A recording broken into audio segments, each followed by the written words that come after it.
Hoje o dia é muito importante porque a gente está conseguindo reinaugurar um armário que sempre chamou muita atenção na nossa exposição, e a gente conseguiu reformular ele, restaurar, e hoje a gente vai reinaugurar ele. E além disso, a gente está recebendo a professora Lucy, que é muito querida aqui. Ela veio visitar a gente e fazer uma palestra contando para a gente, né, essa caminhada dela lá na Antártica e como que o Instituto de Biologia participou, né, desse projeto.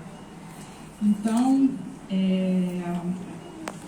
eu queria chamar a Raquel, que é a vice-coordenadora do projeto de extensão. Ela vai falar rapidamente como é que o nosso projeto funciona, porque tem muita gente aqui que eu acho que não sabe. Bom dia a todas e todos.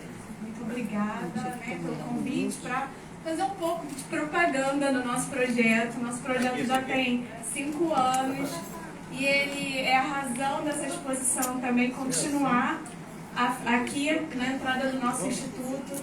Esse projeto já recebeu muitos alunos do ensino básico e alunos do ensino superior também. É um projeto belíssimo que meus olhos brilham ao falar dele, porque eu sou muito fã dele. Ele é um projeto que reúne todos os departamentos. E quem está à frente sou eu e a Margarete e mais diversos servidores do nosso instituto. Nós somos biólogas do instituto. E ele tem algumas frentes, né? Ele começou com só visitas guiadas. Essas visitas guiadas na exposição são personalizadas junto com os professores do ensino básico. Então a gente constrói o roteiro junto, a gente tem um roteiro base, mas a gente constrói o roteiro junto com eles. Então é uma visita personalizada de acordo com o que está sendo trabalhado em sala de aula e o que os docentes necessitam, né? Os alunos amam. E com a pandemia, a gente abriu uma nova frente, que foi a frente de postagens. São postagens didáticas que os nossos extensionistas constroem, junto com tutores, junto com o coordenador, né? Além disso, nós fomos agraciados com um convite ano passado para oferecer uma oficina na exposição que teve na Casa da Ciência sobre os futuros da Baía de Guanabara. E a partir dessa provocação, nós abrimos uma terceira frente, que foi a frente de oficinas. Então nós já temos uma cartela de oficinas para oferecer a quem quiser visitar a nossa exposição. E, por último, nós abrimos uma nova frente. Então nós temos 4 frentes, que é uma frente que vai ser ainda inaugurada, mas que visa um pouco da acessibilidade, né? Dar mais acessibilidade à nossa exposição, que a gente sabe que não é muito acessível ainda, mas a gente está buscando, que é a frente do podcast. Então o podcast ele vai oferecer a visitantes que não poderiam estar aqui presencialmente. Isso é um desafio, né, trazer as escolas, porque o deslocamento das escolas ainda é um desafio. Então a gente quer chegar a locais que a gente não consegue chegar com a exposição fixa aqui. Além disso, a gente tem um outro desafio, que são as visitas espontâneas. Então o podcast ele vai permitir com que os visitantes consigam ouvir algo sobre os materiais expostos na nossa exposição, tornando a nossa exposição mais acessível também para deficientes visuais.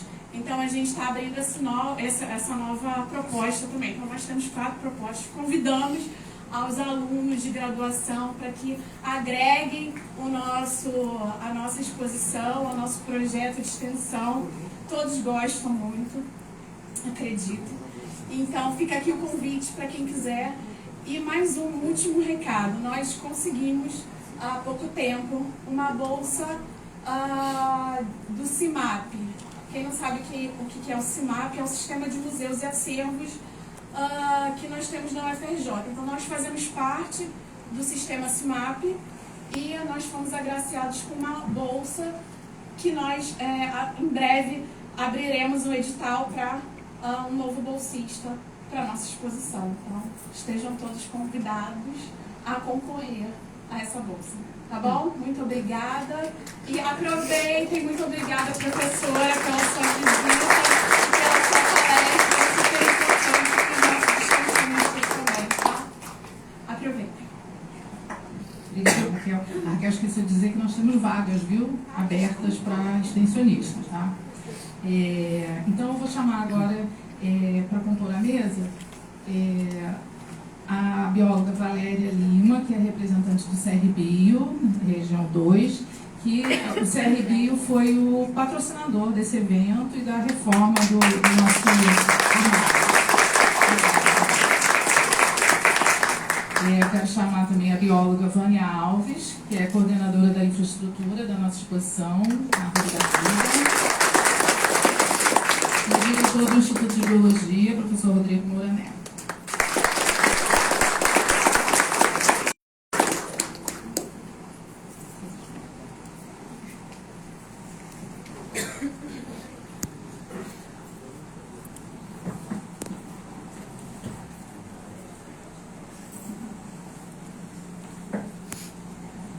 Bom dia a todos e todas.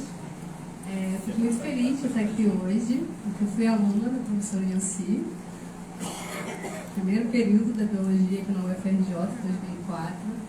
Então, eu fico muito feliz de poder estar hoje como bióloga no Conselho Regional de Biologia e poder fazer o retorno para a instituição que me formou.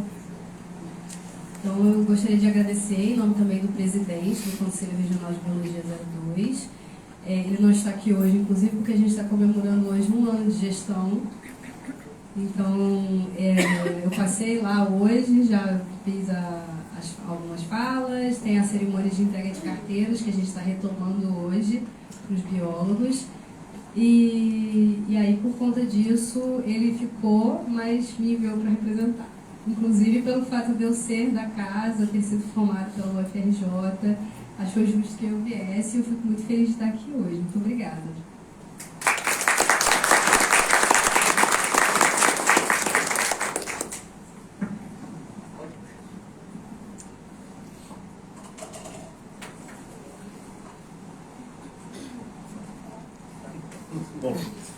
Bom dia a todos.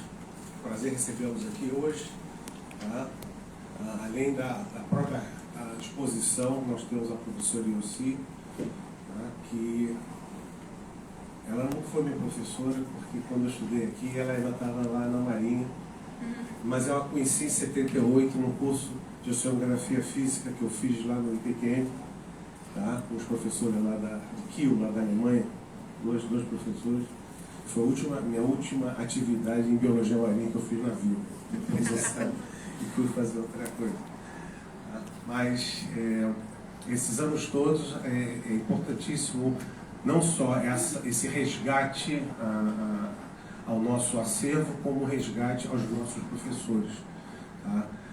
Não sei se vocês têm noção, souberam, né? Que a gente não fez essa divulgação muito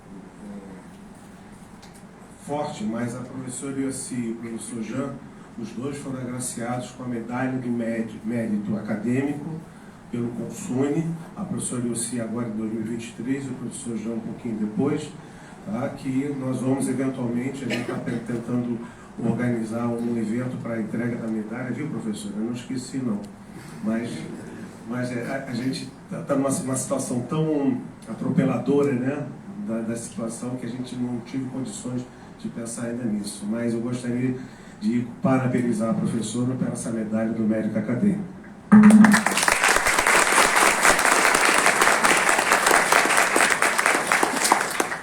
E eu acho que basicamente é isso. Eu espero que vocês aproveitem a conferência da professora e a exposição que nós vamos reabrir hoje. Agradeço ao conselho, tá? Eu fui conselheiro 12 anos, né? Eu sei das duras batalhas ingratas que o conselho passa, né? E eu espero que vocês continuem sempre trazendo essa visão do profissional biólogo e essa é a casa de vocês, tá? Então é isso. Muito obrigado a todos.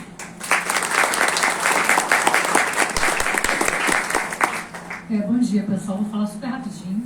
Eu sou Vânia, da coordenação da infraestrutura do projeto Árvore da Vida. Em 2018, nós conseguimos o nosso mobiliário, o armário Antártica, no depósito da FRJ. Era um armário muito velho, que a gente conseguiu adaptar a parte de cima para usar. A parte de baixo está totalmente ruim, né? Tanto é que a gente colocou um TNT para esconder, né? Quebrado. E a gente sentiu a necessidade de reformar esse armário. Então, no passado, ele ficou sob responsabilidade do nosso mestre em marcenaria, o senhor Carlos, que está presente aqui, ele até viria, né? Que fez um belíssimo trabalho nesse armário.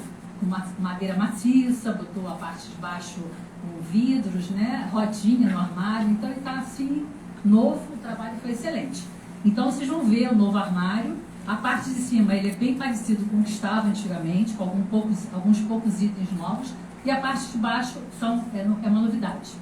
Temos também QR Code com 2 vocalizações de 2 espécies da Antártica. E eu gostaria de aproveitar, então, publicamente, agradecer ao seu Carlos pelo belíssimo trabalho que ele fez. Agradecer também a presença do meu amigo querido, professor Salvatore Siciliano, que doou vários itens que estão compondo o armário hoje em dia. Agradecer a nossos extensionistas, Lucas, Miguel, Henrique, e também ao Daniel, que é do projeto, que não mediram esforços para ajudar a gente na montagem do armário e também faz um belíssimo trabalho com a gente na infraestrutura da exposição Árvore da Vida. Eu acho que não esqueci nada, né? É só isso. Muito obrigada, tá?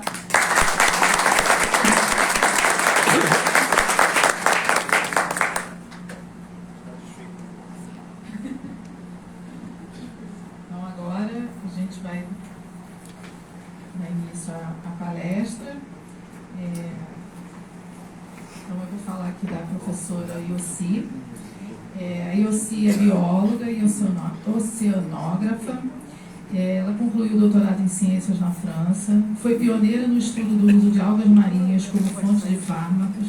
Foi pesquisadora do Instituto de Estudos do Mar da Marinha do Brasil, professora da UFRJ e coordenadora do Instituto Nacional de Ciência e Tecnologia Antártico de Pesquisas Ambientais. Publicou cerca de 150 artigos em periódicos especializados, 32 capítulos de livros, orientou 10 teses de doutorado, 25 dissertações de mestrado e 15 trabalhos de iniciação científica nas áreas de taxonomia e ecologia das macroalgas marinhas. Foi consultora do CNPq, da FAPESP e da FAPERJ. Foi presidente da Sociedade Brasileira de Ficologia e presidente da Rede Algas. Yossi recebeu vários prêmios, dentre os quais se destaca a 7ª edição do Prêmio Pioneiros da Ciência no Brasil, do CNPq, em 2021. Em 2021, foi indicada como cientista de inspiração pelo Prêmio Marta Vanucci, da Cátedra da Unesco para a Sustentabilidade do Oceano e Liga das Mulheres pelo Oceano, e recebeu a Medalha Minerva da UFRJ em 2023. Atualmente, Yossi está aposentada e continua em atividade como professora colaboradora do Departamento de Botânica da UFRJ. Eu chamo então a professora Yossi para apresentar a palestra Minha Caminhada Inusitada dos Trópicos ao Continente Europeu.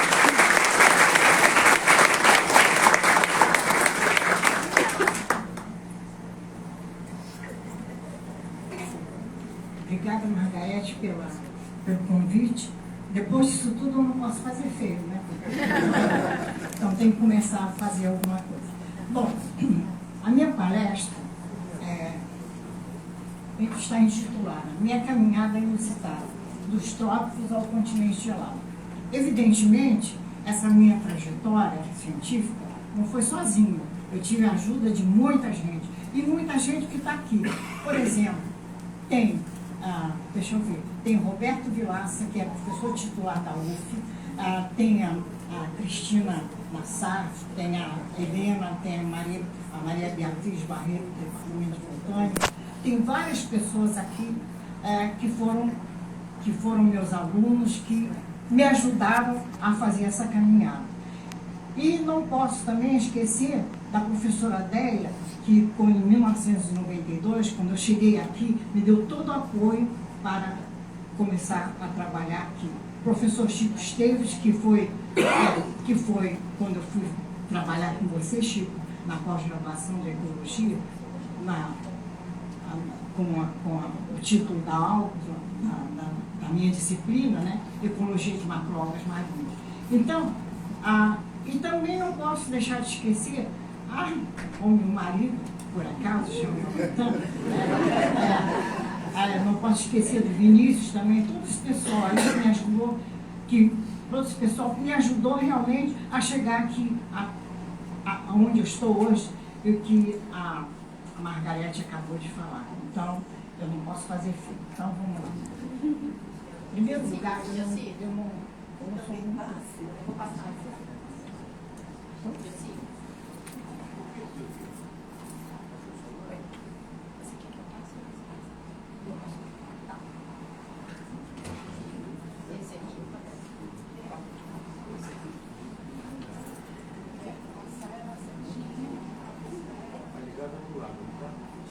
Tá vendo?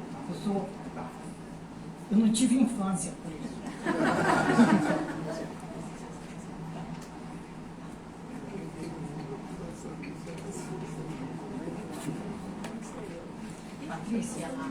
Patrícia, ele está dando certo. Eu passei para você. Passa.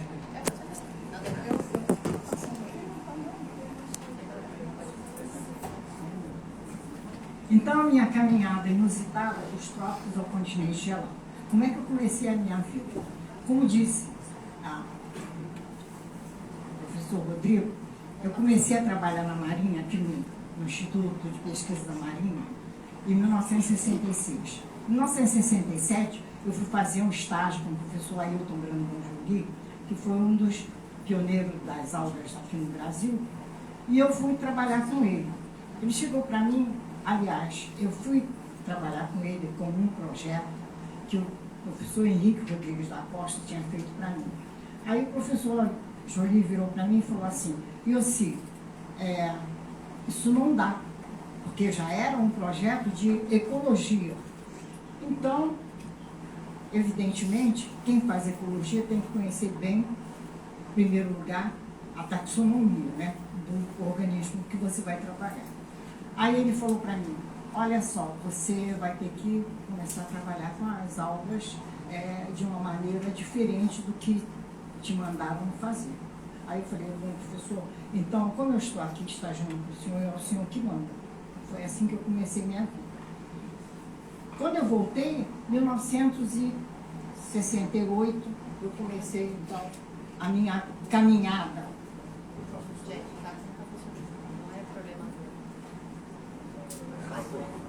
Bom, aí comecei então com a flora algácea bentônica da Baía de Guanabara. Evidentemente, a Baía de Guanabara, um complexo estuarino, a toxicidade de composto orgânico antropogênico na Baía de Guanabara, devido ao esgoto doméstico, a gente descobriu que em 2000, uma das ilhas Boa Viagem, que era a mais rica, junto com o André Tauil, um aluno de ecologia aqui da UFRJ, nós descobrimos que a Spatoglossum, Sargassum, todas as algas pardas perderam. Não existiam mais essas algas pardas. Então, porque essas algas pardas são extremamente importantes, sujeitas a problemas de poluição. Aí, bom, começou em 1972, mais ou menos, a divulgação do projeto Cabo Frio. Almirante Paulo de Castro Moreira da Silva, um marinheiro, uma pessoa da Marinha, um almirante, ele muito entusiasmado, naquela época ele não era almirante ainda não, era comandante marinheiro, mas muito entusiasmado com a subida da água fria, o fenômeno da ressurgência que ocorre em Arraial do Cabo. Então, aí ele falou para mim, Yossi, você quer ir para Arraial do Cabo? Eu vou te pagar mais, seu salário vai aumentar. Você quer ir para Arraial do Cabo? Só que lá em Arraial do Cabo não é Rio de Janeiro. Aí eu falei, eu vou.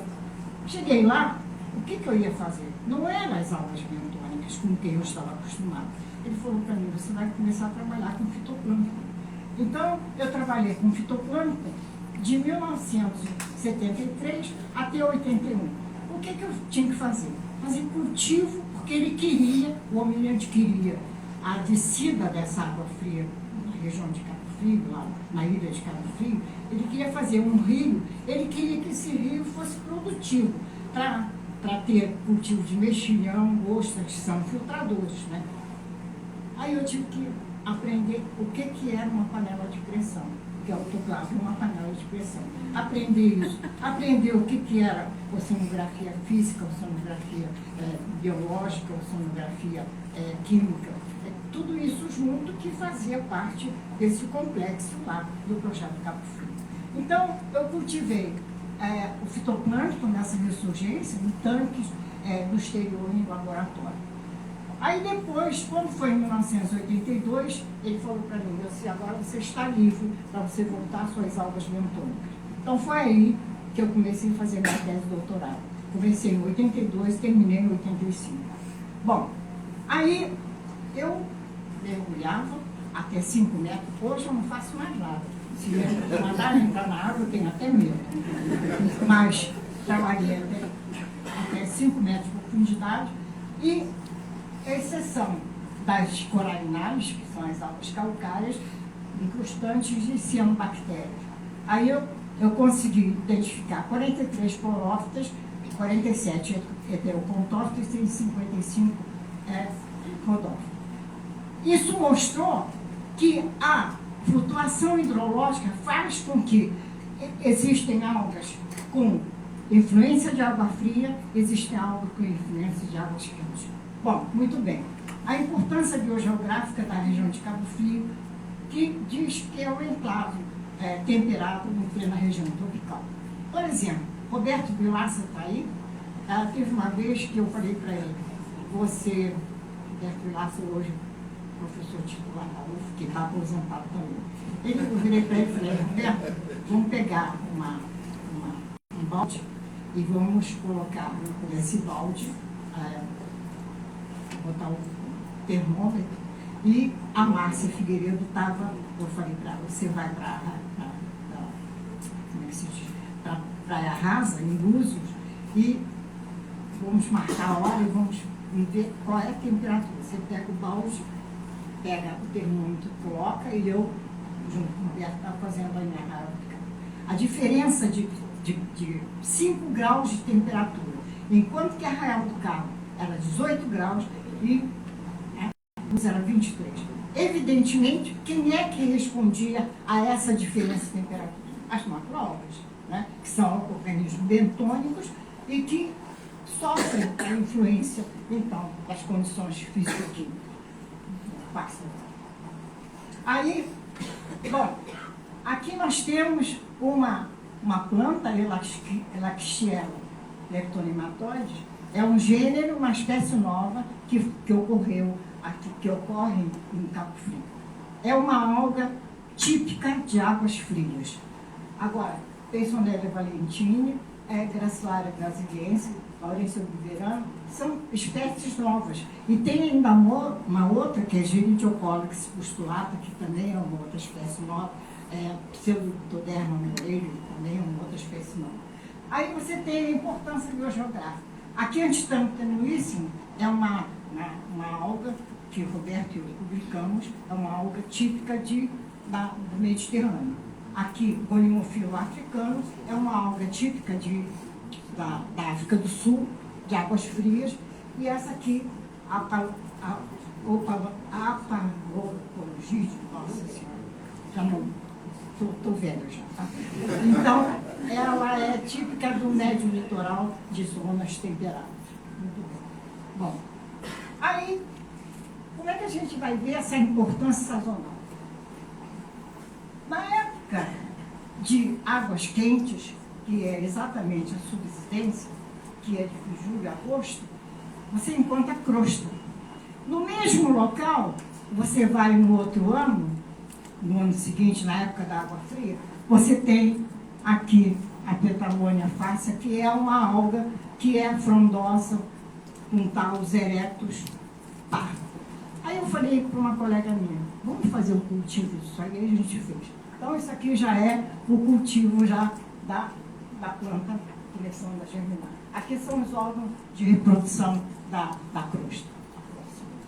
Bom, aí vem, depois disso aí, depois da minha tese, aí eu comecei a trabalhar com algas de interesse econômico. Muito bem.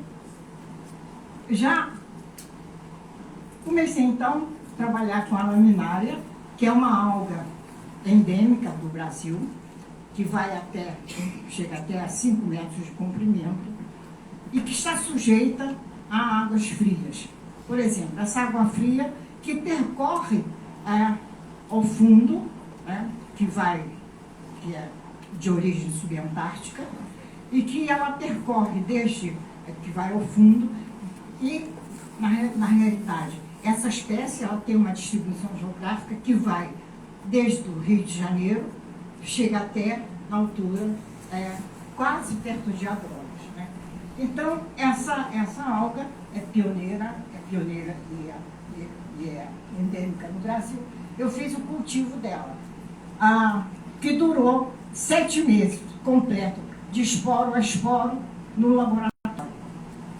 Teve uma vez que eu fazia isso, sabe bujão de água de 5 litros? Então eu virava e colocava a alga ali dentro, pequenininha, ela crescia no ar.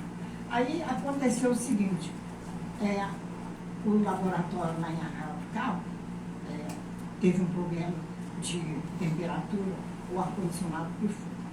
Aí eu falei para minha colega, Eliane, você posso usar a minha tectana toda aqui no chão aqui do seu laboratório, porque lá a temperatura era de 18, 19 graus.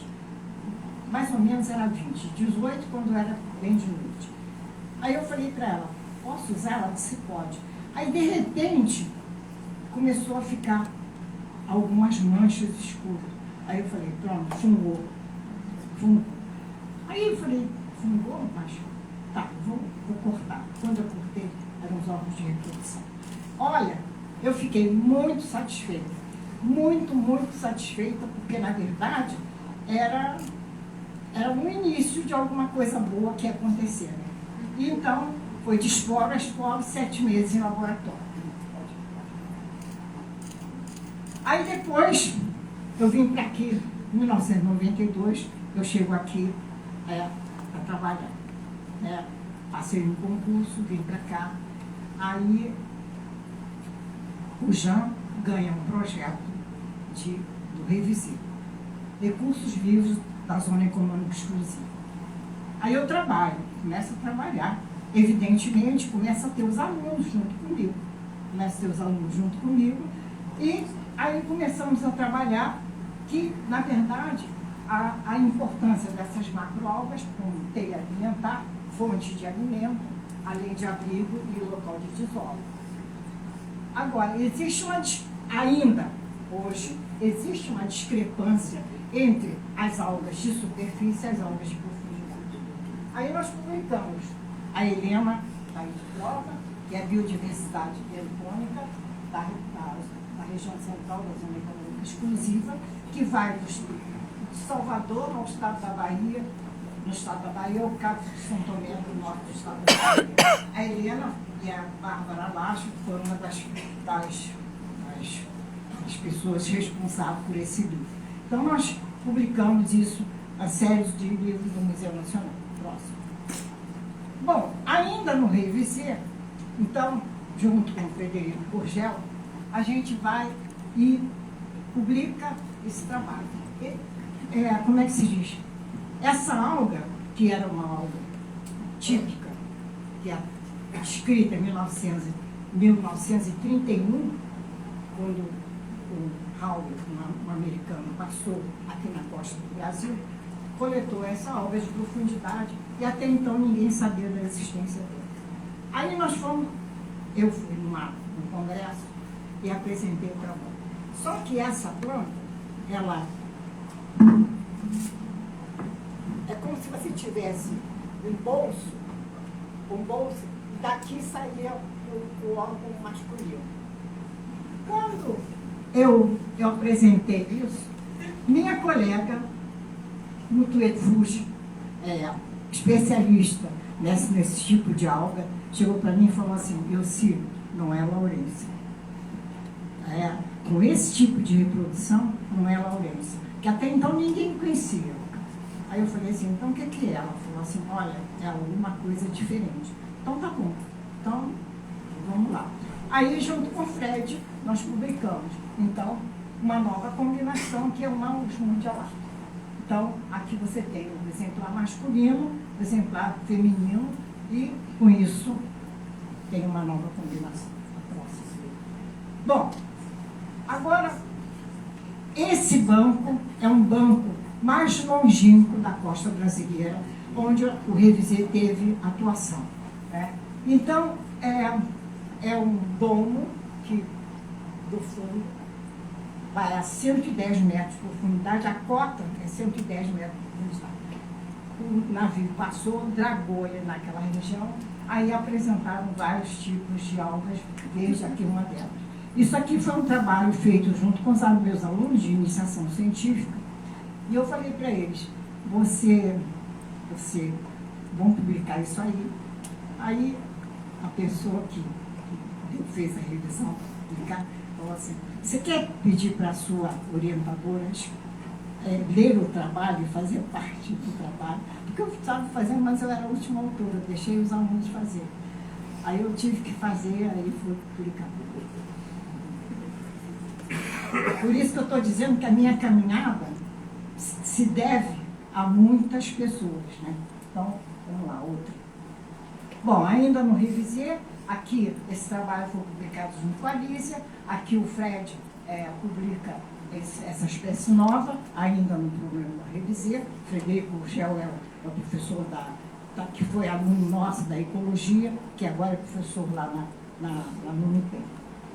E aqui essa é uma outra alga que tem uma influência muito grande nas zonas temperadas, né? E é uma carpomitra, porque, na verdade, parece aquela mitra do Papa. Do Papa não, do Papa, não é?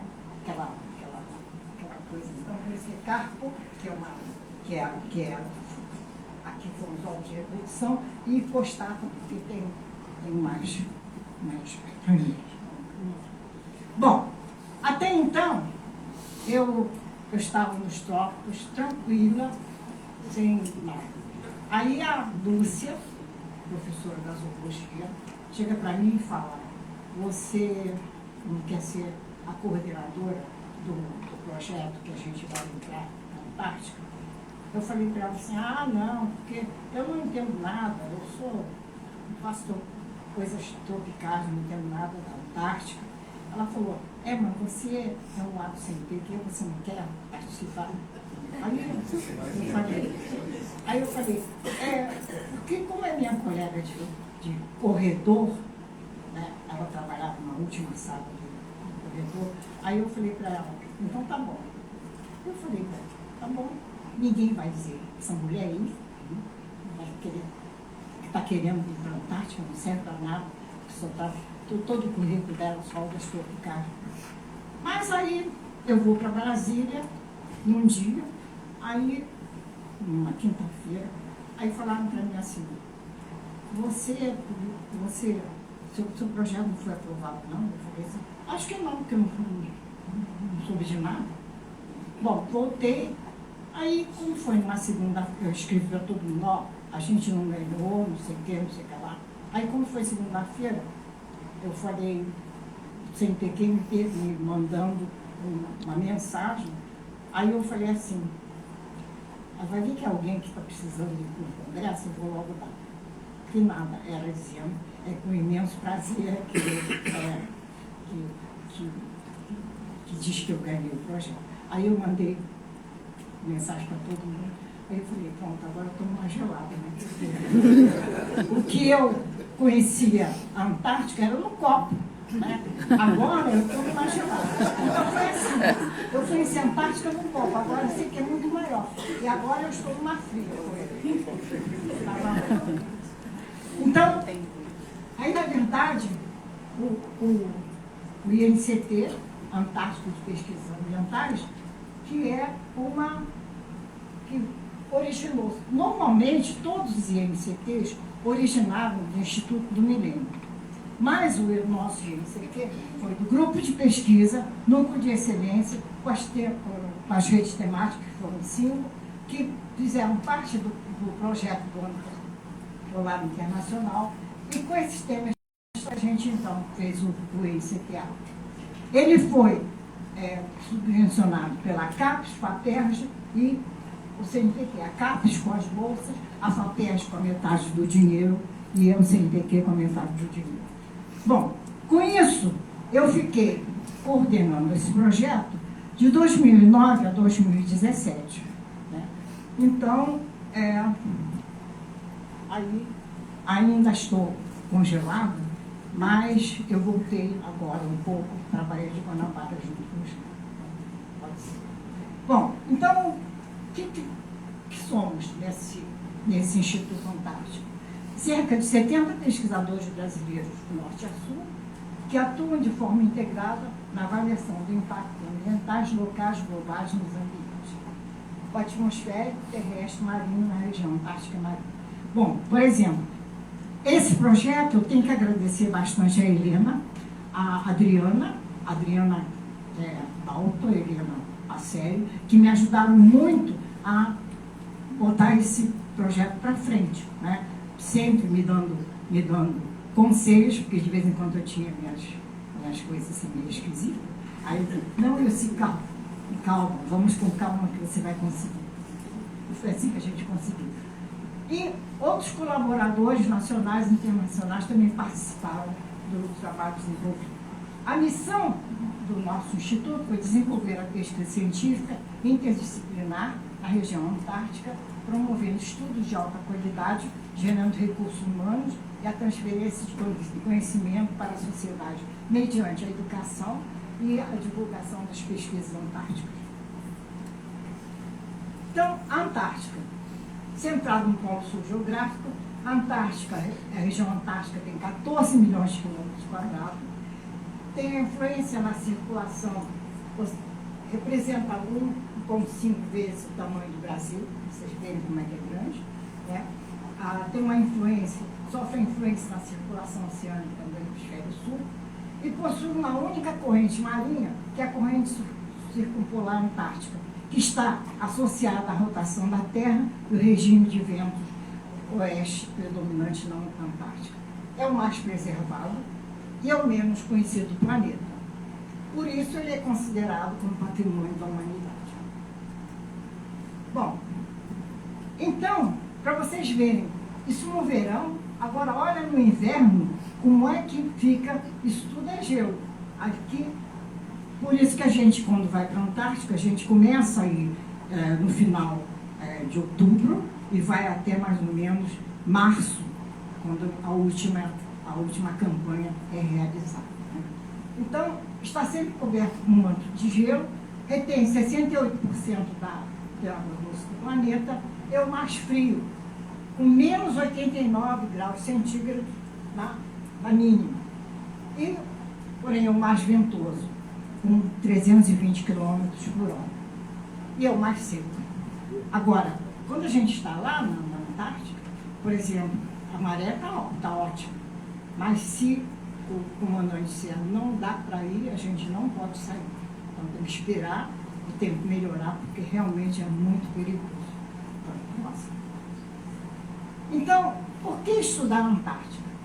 As motivações geopolíticas e econômicas como fatores determinantes para o Brasil aderir ao Tratado da Antártica em 1975. É o 7º país mais próximo da região antártica. Sofre influência de fenômenos naturais que ocorrem na Antártica, com repercussões no todo o território, até no Amazonas. Por exemplo, a frente fria é uma delas. Por exemplo, a frente fria, quando realmente ocorre, tem influência até no Acre. Né? E outra também, quando a baleia ela migra, agora é a época da migração das baleias, ela vem exatamente ter os seus filhotes aqui na água quente, depois ela volta para a Antártica novamente. Então, a Antártica tem uma influência muito grande aqui no nosso ambiente. O Tratado da Antártica sobre Proteção do Meio Ambiente, 1998, é conhecido como Protocolo de Madrid. E o que é mais importante, proteger o ambiente e os ecossistemas antárticos em benefício de toda a humanidade, declarando a Antártica como um continente devotar à paz e à ciência, evidentemente.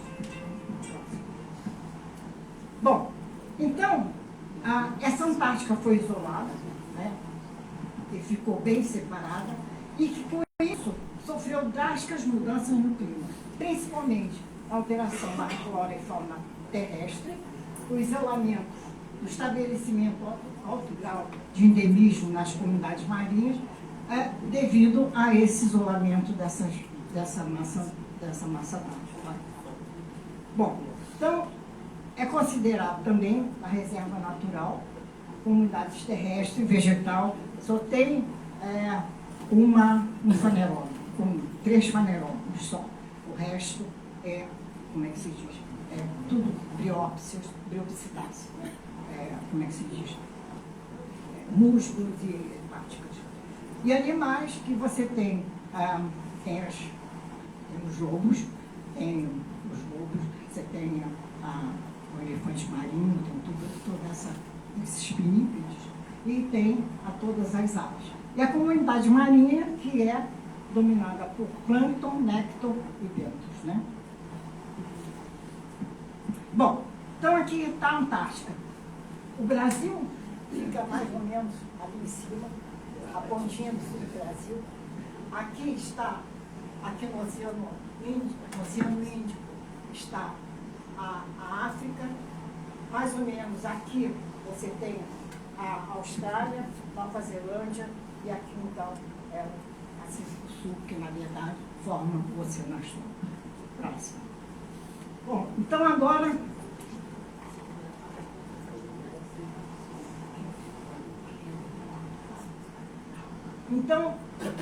nós, na verdade, nós atuamos muito nessa área aqui, que é a Baía do Amiantar. Baía do Amiantar. A estação fica exatamente aqui, nessa partezinha aqui. Então, ela fica no arquipélago da Shetland no sul e fica exatamente na Baía do Amiantar. Como é que a gente chega na Antártica? Como é que a gente vai? Aqui é muito interessante. A gente sai daqui do Galeão, do antigo aeroporto do Galeão, a gente pega o ator. Helena e se eu estiver falando alguma besteira, você pergunta o quê? Bom, a gente vai, pega o Hércules e vai até... Bom, em primeiro lugar, o Hércules não tem banco, não tem nada, tem uma cadeira aqui. Cadeira não, tem uma lona dividida em que você vai, você senta ali no cinto. Aí você quer ir no banheiro, primeiro que é um banheiro aqui, você vai pulando para chegar lá na ponta. Essa é a primeira coisa, vem no banheiro. Bom, aí você chega em Pelotas. Chega em Pelotas, você recebe as roupas que você vai usar lá na Antártica. Aí, se por acaso não tem o seu número, te dão uma bota do tamanho maior do que seu pé. Foi o que aconteceu comigo. Eu calço 34 e me deram uma bota 37. Então era uma coisa... Bom, mas não tinha outra, então tinha que ficar com aquele nível. Bom, aí você vai, Pelotas, depois de Pelotas você pega o mesmo avião que te leva até Punta Arenas. Chega em Punta Arenas, lá no sul do Chile, você vai e fica esperando para ver se você pode viajar ou não pode viajar, se tem janela, se não tem janela. Eu não sabia o que era janela. Janela é se o tempo está bem, se o tempo não está bem, então isso era janela. Então você vai, pega essa janela que diz, vamos. Aí de lá, de Punta Arenas, você pega o mesmo avião. Evidentemente mudaram de comandante, né? eu fico cansado. Aí você pega esse avião e vai até Frei. Frei é uma estação chilena. Bom, não tem ninguém, mas tem um pinguim que vai te dizer, vamos, bem-vindos aqui à Terra. Aí você encontra, você anda um quilômetro de distância, aí você pega o navio Maximiliano da Fonseca, que é um navio de meio da Antártica. Aí você vai. Bom, você sobe nessa escadinha. Agora, se o mar está bem, a escadinha fica direitinho. Agora, se o mar não está bem, a escada abre. Aí alguém lá de cima, você está segurando e fica assim, segura, olha para cima, não olha para baixo, olha para cima, segura bem, a gente daqui vai te segurar, mas não sei o que. E aí vai, aí a gente vai. Isso aqui já sou eu descendo, aqui eu toda paramentada. Aí chegamos 3h30, quase 4 horas de navio, a gente chegou. Isso a gente chegou em Frei cedinho, mas aí quando a gente chega na estação já está escurecendo. Escurecendo quer dizer umas 7 horas da noite, porque lá 8 horas ainda está claro.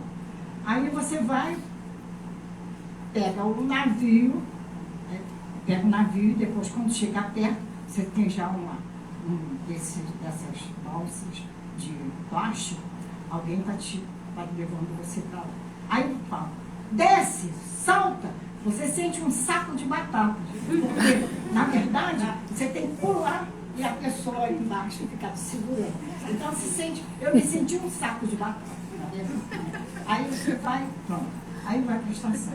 Aí na estação você tem a estação antiga, essa aqui.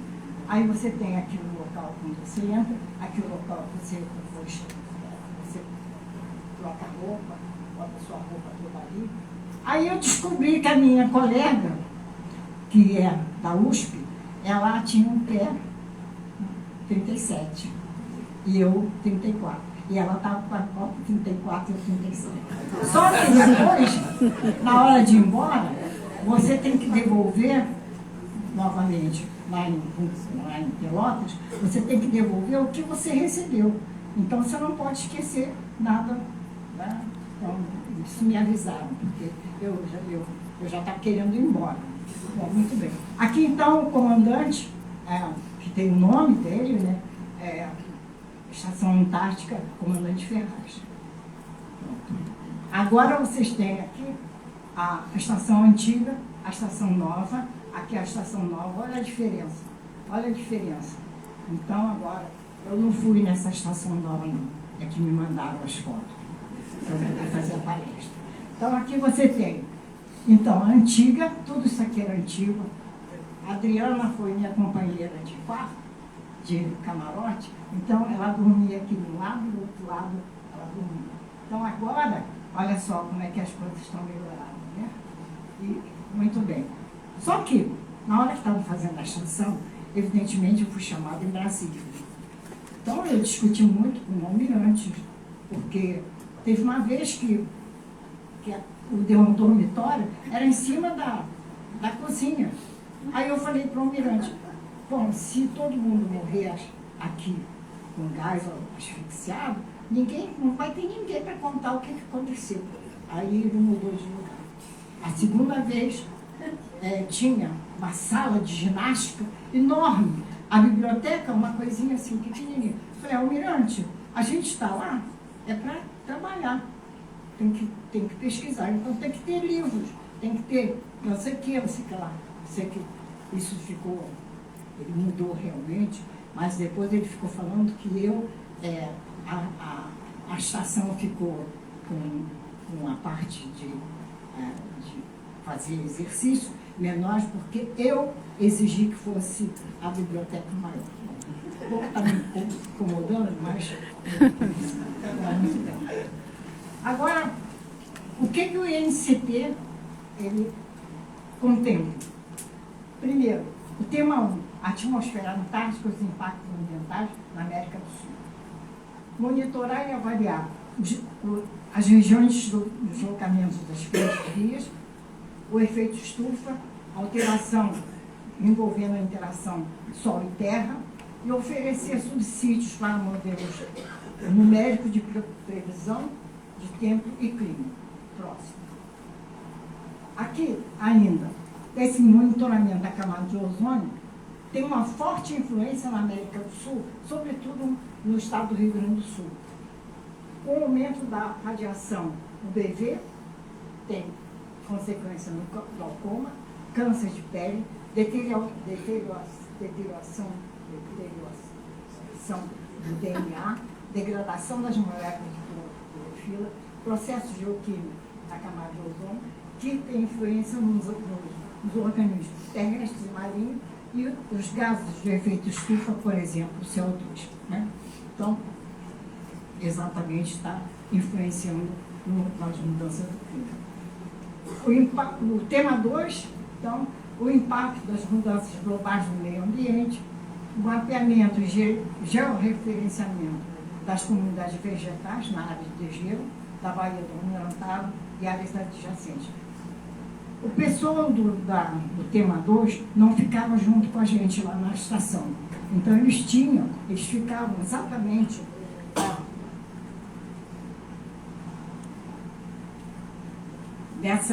dessas tendas aqui e trabalhando tanto o pessoal que trabalha com musgo, com hepáticas e musgo, como o pessoal que trabalha com líquens e trabalha também com as aves. Né?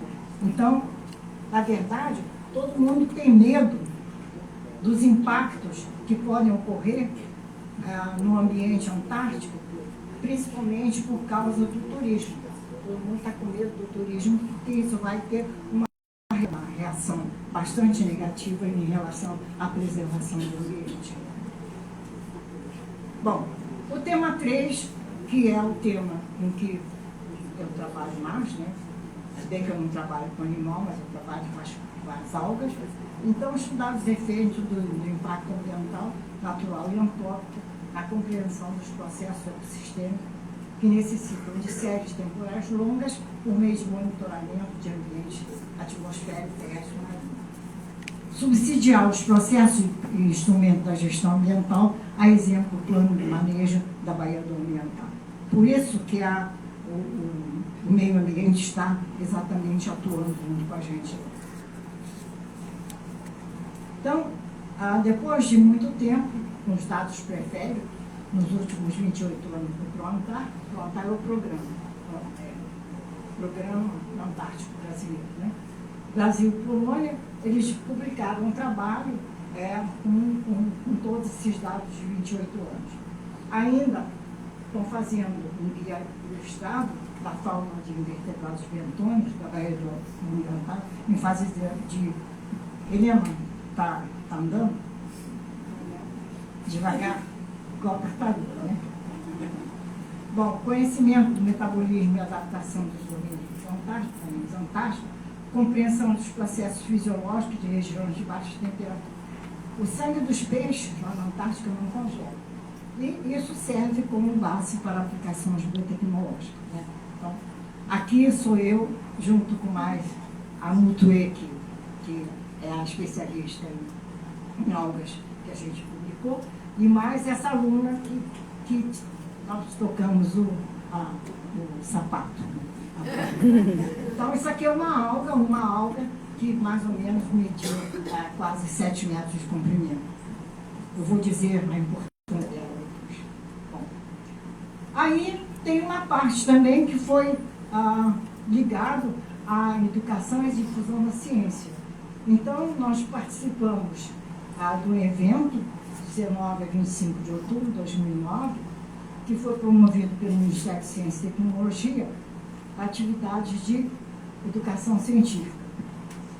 Apresentando por meio de painéis com os estudantes de ensino básico da pré-história, da pré-escola que visitaram o evento. Aqui vocês têm. Aqui você tem o nosso grupo trabalhando, os alunos, aqui está a Adriana, se não me engano, e utilizamos esses dados para apresentar no evento da FAPERJ, 30 anos de FAPERJ, no Museu de Arte Moderna do Rio de Janeiro.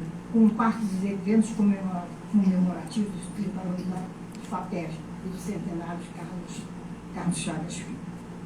Bom, então agora como organismo bentônico, para vocês conhecerem, então nós temos aqui os zoobentos, né? Tem aqui o fitobentos, por meio, uma fotografia por meio do blog, do nosso blog.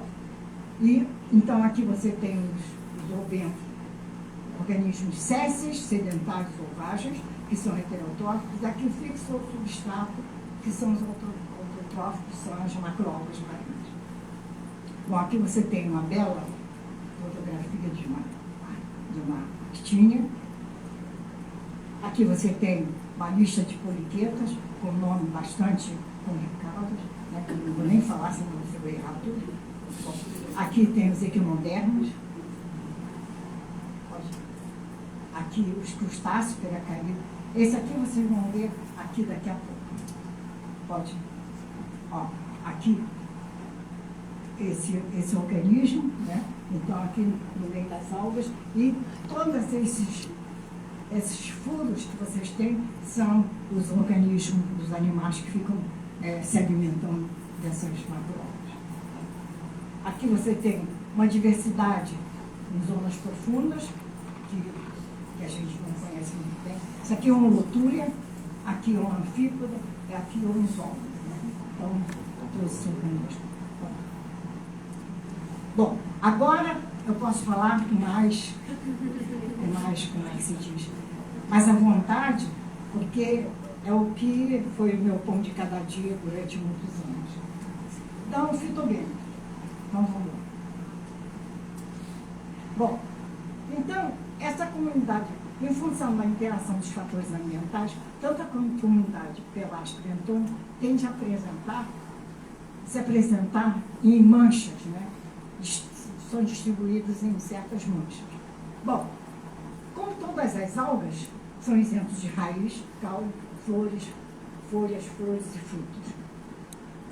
São constituídas por um talo bastante complexo e de alta diversidade.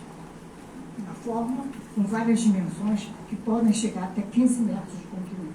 E cores variadas que variam desde verdes, pardas e vermelhas.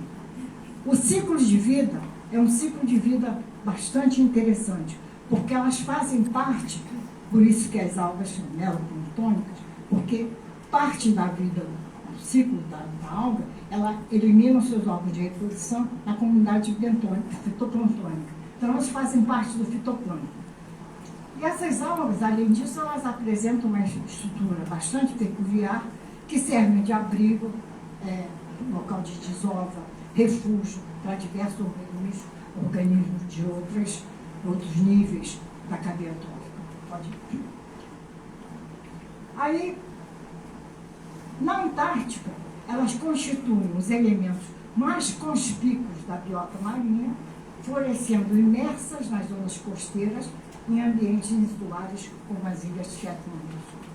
No verão, por exemplo, existe uma quantidade de algas que chegam até a praia e são chamadas de arribadas.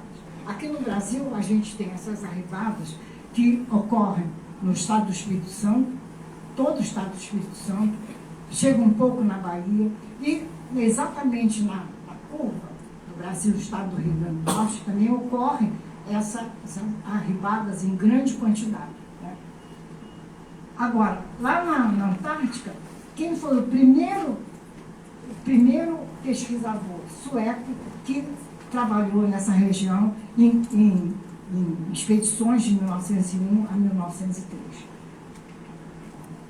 Bom, agora aqui eu vou falar, para não ficar falando para vocês um monte de nome, mas eu vou mostrar para vocês. Essa aqui é uma alga peixe, em forma de pompom, muito bonita.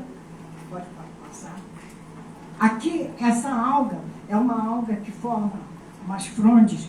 Agora, ela é extremamente interessante, porque o pessoal da Universidade de Santa Maria, lá no Rio Grande do Sul, que faz parte da comunidade vegetal, então, eles levaram essa alga sem querer e tinham deixado no laboratório e viram que aonde essa alga estava, você não tinha a mosquinha, a drosófila. Então, começaram a perceber que essa alga, ela exala um composto que faz com que serve como se fosse um anti-inseto, né? E com isso, chegaram à conclusão que é um terpeno o responsável por essa anti-inseto. Então, essa é uma alga extremamente importante e ela cresce no local onde você tem toda a parte de dejeto dos pinguins. Então, ela precisa de nutrientes, de compostos nitrogenados para poder sobreviver. Próximo. Aqui uma outra alga parda e pode chegar até 4 metros de comprimento. É uma alga muito bonita, pode passar. Essa aqui é uma outra alga também, pode passar. Essa aqui, ela parece uns dedinhos, ficam bem, e ela chega até a altura de, como é que se diz? Na Argentina, sul da Argentina. Só quero falar uma coisa. Eu fui com bolsa da Unesco, com uma bolsa da Unesco, trabalhar lá na Argentina, fazer um estágio na Argentina, e trabalhei com algas lá na Rivadavia. A quantidade de algas que tinha lá é impressionante. Quando eu cheguei na Antártica, eu achava que eu ia encontrar também uma quantidade muito grande de algas, de diversidade. Quando acaba, não tinha nada disso. Muita quantidade, quer dizer, quantidade e muita biomassa e pouca qualidade. Então foi que eu me decepcionei um pouco, né? Porque eu achava que... Bom, vai. Aí tem essa alga que é endêmica lá, ela tem esses receptáculos aeríferos para manter a alga em pé, erecta. E essa, aqui ela tem uma nervura central, que não sei se vocês estão vendo, mas essa parte aqui é uma nervura, e daí sai como se fossem uns dedinhos, que são os órgãos de reprodução. Vai. Agora, esta alga é uma alga extremamente importante. O pessoal da Universidade Federal de Pelotas está estudando. Ela tem fármacos, por exemplo, o antioxidante, o ômega 3 e 6. Então, ela é muito importante e é uma alga que vale a pena a gente, o pessoal trabalhar com J. Então, vai. Agora, aqui é uma outra, agora já começam as vermelhas, embora ela esteja assim verde, porque ela vive na zona na zona das marés, acima das marés.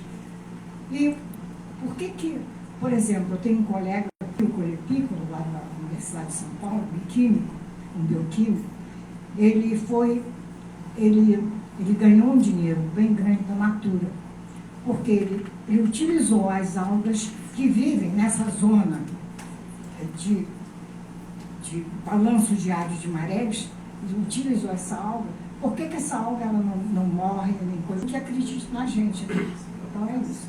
Bom, aqui é uma outra alga chamada gênero Porphyra. Esse gênero Porphyra é muito conhecido para quem gosta de comida japonesa. É aquela alga que envolve o rocambole, né? Então, que é chamado de nori. Próximo. Aqui é uma outra alga, também muito bonita. Olha só como é isso. Elas não são pequenas, não. Aqui nos trópicos são coisas pequenininhas. Lá é coisa assim, 10 centímetros, 20 centímetros. Aqui é uma outra alga que, na verdade, ocorre em arribada. A gente pegou essa alga para mostrar para o comandante lá porque ficávamos assim, dá para ir, não sei o quê, e ele ficava, olha, isso não dá, você está querendo muito, não sei o quê. Mas, olha, é importante, não sei o quê. Aí a gente fez, eu e a Mutuê, fizemos uma gelatina para ver se ele chegava e disse assim, não, elas estão querendo convencer o comandante que o que a gente estava fazendo era importante. Porque a gente queria ir nas praias, ele estava dizendo, não dá para ir, não sei o que, não sei o que. Aí a gente fez com a mesma alga, a gente fez um dia, fizemos a gelatina, deu tudo certinho.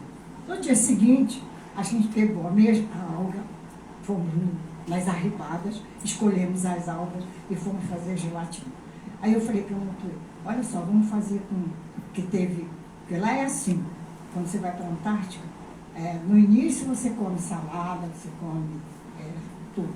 No final de uma semana, você está comendo salada de fruta, porque está tudo já meio já depoterado. Aí eu falei para ela, a gente vai cozinhar o abacaxi, botar bastante açúcar, e vamos fazer para a gente fazer a gelatina. Cadê a gelatina? A gente fez a mesma técnica, nada. Aí eu falei, caramba, a cara da gente foi, porque ontem deu e hoje não está não. Depois eu vim saber que esta alga, quando ela é gametofítica, N cromossomos, ela tem um elemento chamado carragenana, que dá essa consistência de gelatina. Na fase tetrasporofítica, ela não tem isso, então não acontece. Então, essa mesma alga, com o ciclo dela pode provocar coisas boas e coisas que não são boas.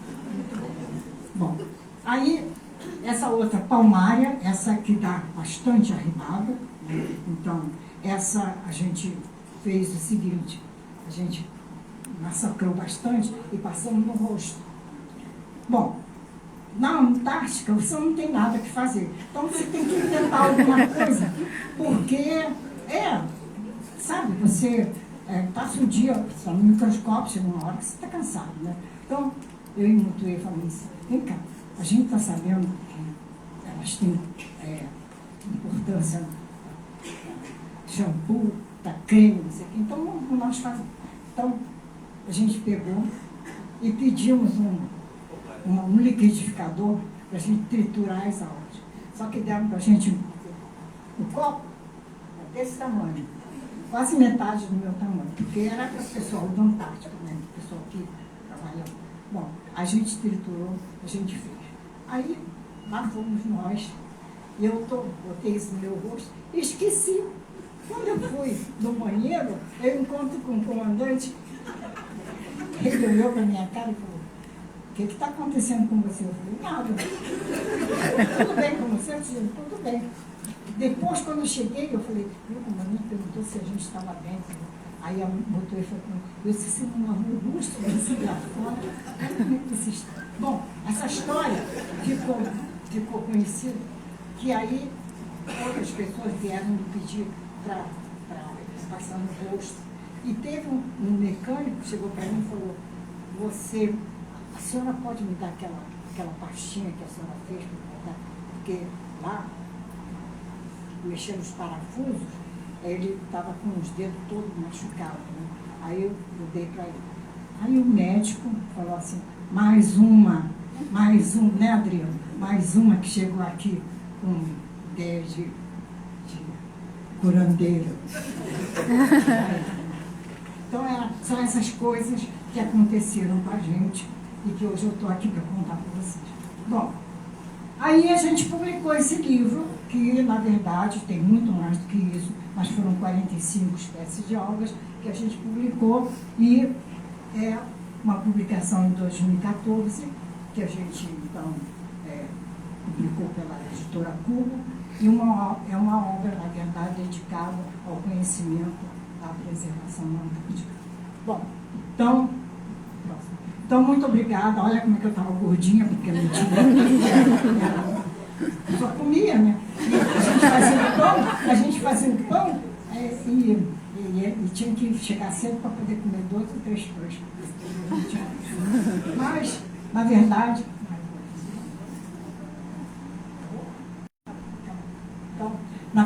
então a gente tem que agradecer a todo mundo que participou dessa minha caminhada, a todo mundo que ajudou a chegar até onde eu cheguei, né? Tá? Márcia, Roberto, Maria Beatriz, Adriana, a Patrícia, todo mundo que está aí, meus amigos, Roberto Vilaça, Helena, Andréia, todo mundo aí, Vinícius, todo mundo que foram meus alunos, né? Porque, na verdade, eu acho que eu cumpri com a minha missão. E agora, eu sou a colaboradora, que na verdade não estou fazendo nada. Estou em casa, cevando, mas na hora que precisar, se quiserem, eu estou aqui. Muito obrigada.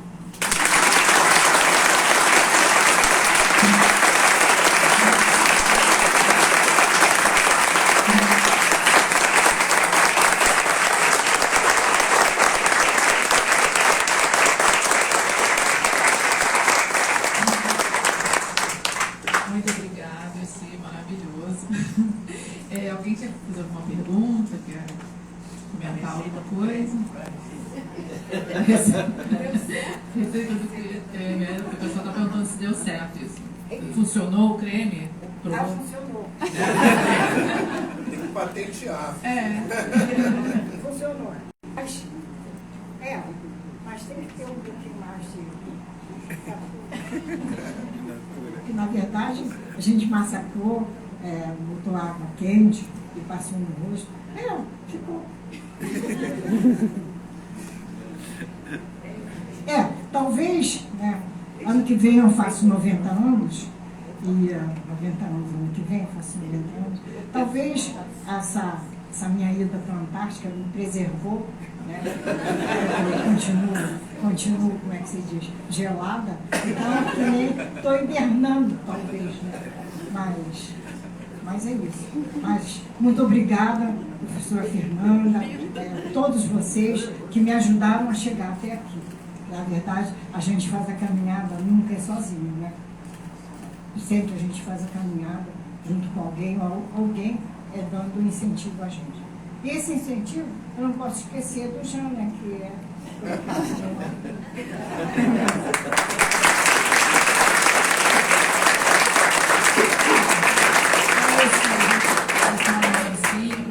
Agradecimento, sua presença, sua palestra maravilhosa, tá? Muito obrigada. Tá? Então, gente, eu quero agradecer também a presença. Tem uma pergunta? Tenho. Quer falar aqui? Eu não podia deixar, apesar de que eu cheguei um pouquinho atrasada, como aluna mais velha da IOC, não velha, mais experiente, né? Eu queria dizer que você é uma inspiração, você que foi, né, desde o nosso começo, que eu comecei com iniciação científica, fiz várias etapas da minha vida com você e ainda sou sua seguidora, não de perto, porque infelizmente a vida não deixou. Mas eu queria dizer aqui a importância dela, não só para a ciência, mas como pessoa. Então, por exemplo, hoje eu tenho a honra de dizer que eu faço da minha ciência um hobby, né? Por tamanha alegria que ela passou e que ela ensinou para a gente, quer dizer, a nossa, como é que diz, como é que eles falam, a ginástica cerebral que a gente faz ainda hoje, tá? É baseado no conhecimento dela. Então, se eu estou aqui hoje, né, para poder te dizer, em nome de todos nós, né, que são inúmeros, né, você ainda é inspiração, você sempre será. E eu estou tentando te acompanhar, mas é quase impossível para qualquer um de nós te acompanhar, entendeu? Ela tem que juntar vários de nós para dar uma IOC. E é isso que nós somos uma IOC. E conta com a gente, e esse teu trabalho, você vê com toda a energia, você chegar lá onde talvez eu nunca chegue, mas tentei no começo de carreira por seu estímulo, é essa inspiração que você, então, não pare, né? Não pare, e nem que a gente faça isso na tabelinha, até nas redes sociais, a gente se atualizou só para tentar te acompanhar, mas a gente não consegue. Então, continue assim, e muito obrigado por todos nós.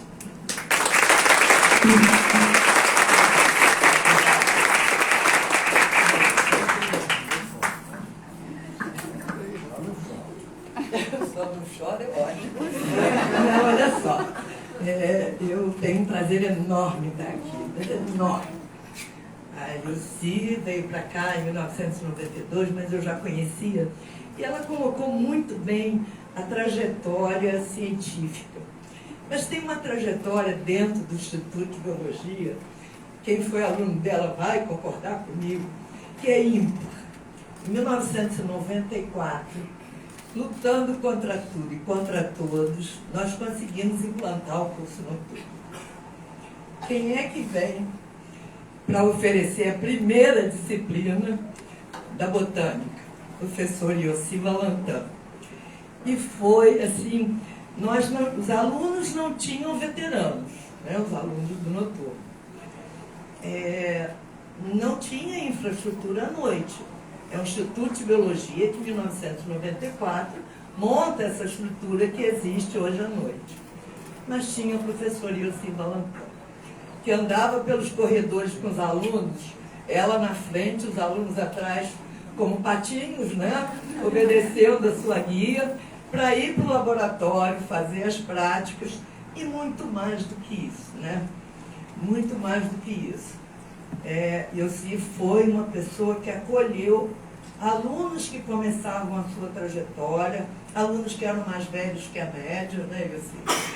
E que precisavam daquele apoio, porque não tinha veterano, não tinha infraestrutura, não tinha comida lá dentro. Havia um aluno da primeira turma, lembro, que trazia no isopor sanduíche para vender para os alunos.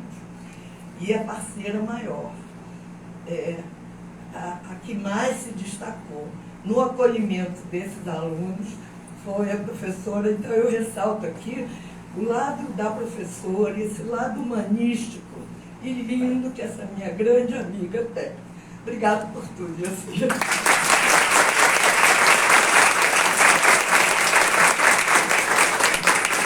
Eu não consigo falar com tanta emoção igual ela.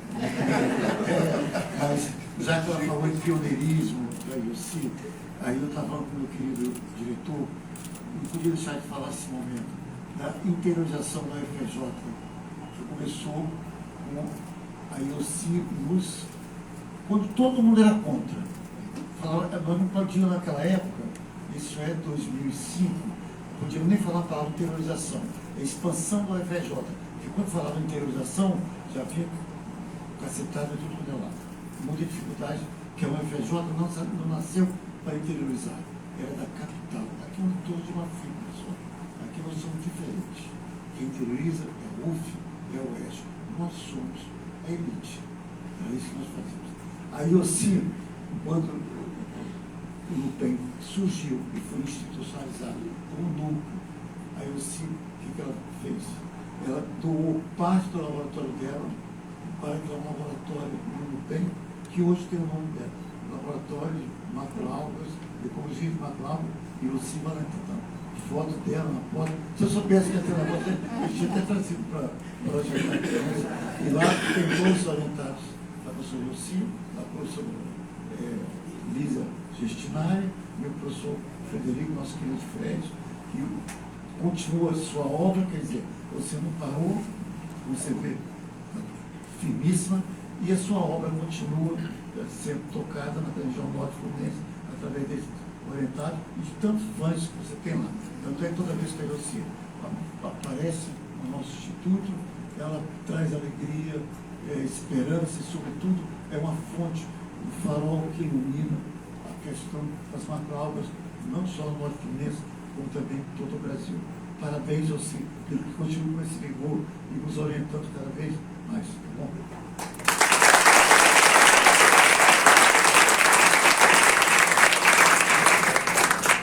Bom, na verdade, eu me sinto privilegiada e eu tenho, então, na verdade, quando eu fui bem feliz aqui na UFRJ de 92 até os dias de hoje, porque é aqui que eu encontro assim, o aprendizado com os alunos, porque eles me ensinam muito, a gente aprende muito com os alunos, né?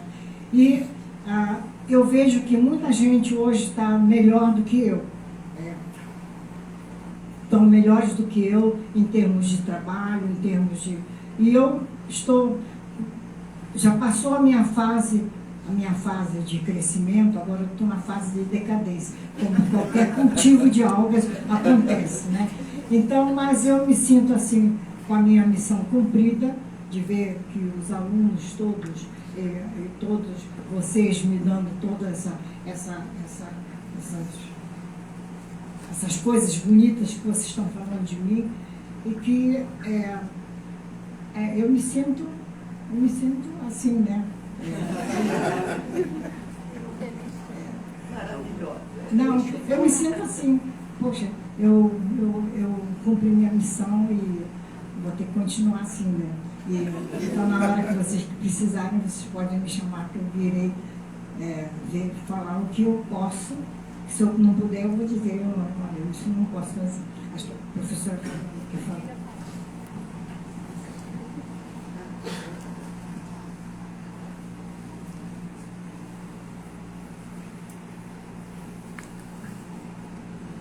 Bom dia a todas as pessoas. Hoje eu não podia deixar de estar presente e aqui estou. Primeiro para lhe dar um beijo e um abraço, porque eu sempre que chegava ao Instituto de Biologia, eu via esta figura maravilhosa que a gente está olhando e vê que parece a mesma de sempre. Eu nunca vi, e eu sigo gordinha assim, ela que se intitulou, tá? Então, assim...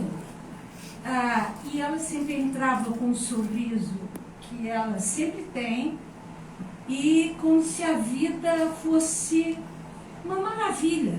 E efetivamente ela mostra para nós que a vida foi uma maravilha e é uma maravilha.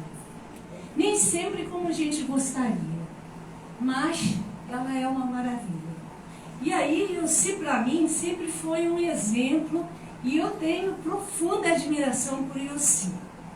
Primeiro, como pessoa. Eu lembro, na congregação, quando veio o seu pedido que você viria para o Instituto. E aí nós leu-se aquele currículo, aquela coisa, e para mim ficou, naquela época que a maioria das mulheres tinha muitas dificuldades em publicar, em ser pesquisadora, vinha alguém que se chamava Yossi, lá de Cabo Frio, que já trabalhava há muito tempo e que tinha um super currículo. E todo o Instituto de Biologia festejando porque você vinha. Bem, e aí depois aparece a Yossi. E ela era uma professora que, quando eu fui diretora adjunta de ensino, os estudantes amavam. Mas amavam. Todos os estudantes queriam fazer uma disciplina com Yossi Valentin. E assim era. Todo mundo queria ser seu aluno. Então, sempre foi um exemplo de professora. Deia falou exatamente isso. E a dedicação, tanto no integral como à noite. E por aí vai. E Yossi foi crescendo, criando seu laboratório, trazendo recursos, sempre do mesmo jeito, e foi se transformando nessa pesquisadora que ela já era intuitivamente e que conseguiu se consolidar, e foi para a maioria de nós um exemplo. Eu acredito que muitos de nós que nem podemos estar aqui hoje e gostaríamos de estar, ou gostariam de estar, não estão aqui para lhe homenagear. Eu fico triste de que a nova lei, que hoje em dia permite a vários de nós serem professores titulares, não existisse na sua época, como não existiu para outros docentes desta universidade. E o Yossi não merecia só ser titular, que nós no Instituto nunca conseguimos, e eu batalhei muito para isso. E o Yossi merecia ser emérita desta universidade. E ela não é emérita desta universidade por injustiças políticas que a nossa universidade tenta manter até hoje. Então, assim, para nós e para mim, você é nossa emérita. Você é emérita. E conseguimos a sua Minerva, a sua medalha Minerva, que é dada para alguns de nós na universidade, mas que, já que não é emérita, é Minerva, que é muito maior do que isso. Então, nesse momento. Muito obrigada, Yossi, e muito obrigada de ter vindo para o Instituto, que você fez a diferença. Fez a diferença na vida de muitos daqui da biologia e fez a diferença na minha vida, com a admiração que eu sempre tive por você, como mulher, como pessoa, como professora e como pesquisadora. Muito obrigada.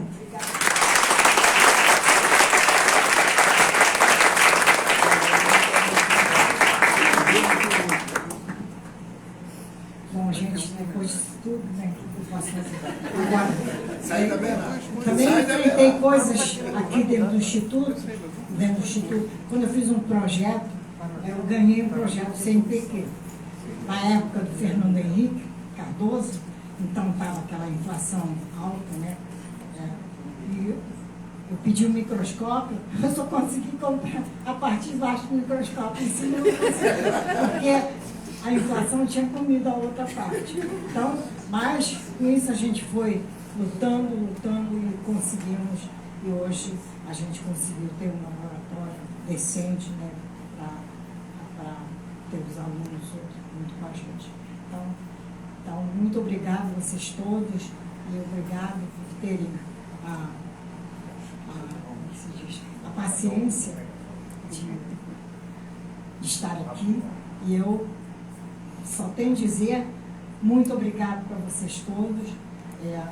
E essa minha caminhada inusitada é graças a tudo isso de vocês todos, né? Todos vocês, desde do café que eu trabalhava em frente à secretaria lá da zoologia, eu ia lá tomar café com eles, eu ficava de cima, tomar café com eles, né? Então, tudo isso aí, muito obrigada a vocês todos, e todos mesmo, obrigado. Camila, obrigado pelas rabanadas do final de ano, né? Pois é. Essas coisas que fazem com que a gente continue, né, querendo vir estar aqui com vocês. Patrícia vai ser a última, a minha co-orientadora, Patrícia Corpeu,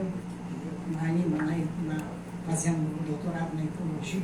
Então, na verdade, ela é aluna do João, eu sou a co-orientadora porque ela trabalha com rodolitos, com parte das aulas. Né?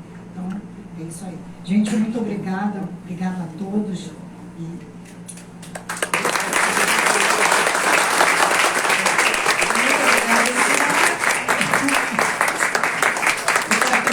Agradecer a presença de todos aqui de novo. Professor Chico Esteves. Não, vai ter um lanchinho. Depois da inauguração, a gente vai ter um lanchinho.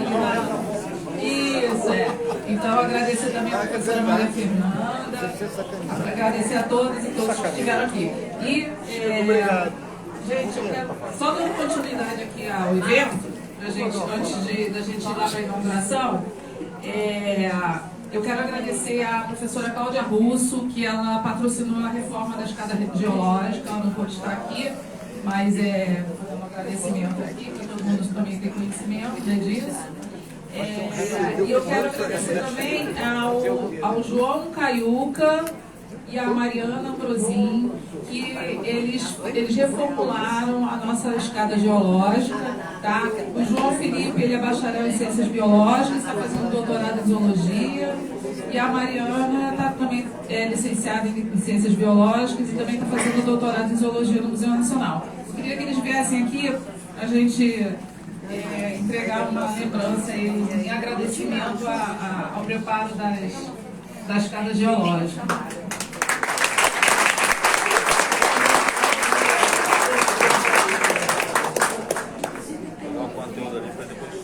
A matéria lá para o interno. Obrigada, João. Obrigada a você. Obrigada, Mariana. Tá?